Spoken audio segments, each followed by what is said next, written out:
Сіздерге бір ғана өтініш, құрметті әке, аналар. 2009 жылы мектеп бітірген кезде менің өмірімде, менің балалық шағымда арманым бар еді. Мен өзімді үлкен сахнада немесе осылай халықтың алдында көргім келді. Әкем мен анамның маған деген өздерінің бір планы болған екен. Кезінде менің анам финансист болуды армандаған екен. Мен өзімнің ойымды жүзеге асыра алмадым. Араға финансистқа оқуға түссем де, менің жүрегімде, менің ішімде бәрібір де сахнаға деген махаббат болды. Үйге келген кезде мен өзімді телевизордан көргім келеді. Алланың қалауымен араға қаншама жыл салып, мен бәрібір сахнаға оралдым. Мен финансистқа оқуға түстім, мен финансист болып жұмыс істедім, бірақ ол жақта ешқандай жетістікке жеткен жоқпын.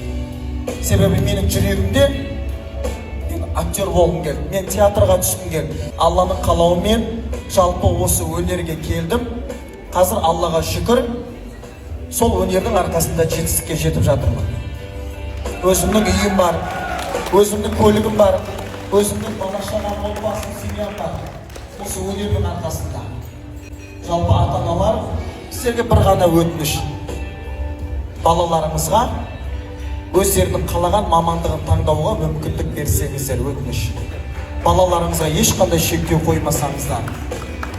Балаларыңыз өзінің қалаған мамандығын таңдап, сол қалаған мамандықпен оқуға түссе, жалпы менің түсінгенім сол мамандықпен иншалла деп айтайын.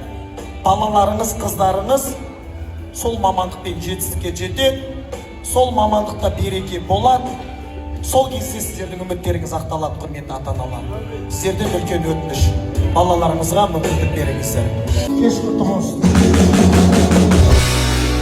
Медлячок, чтобы ты заплакала, и пусть звучат мы все одинаково, и пусть банально и не талант.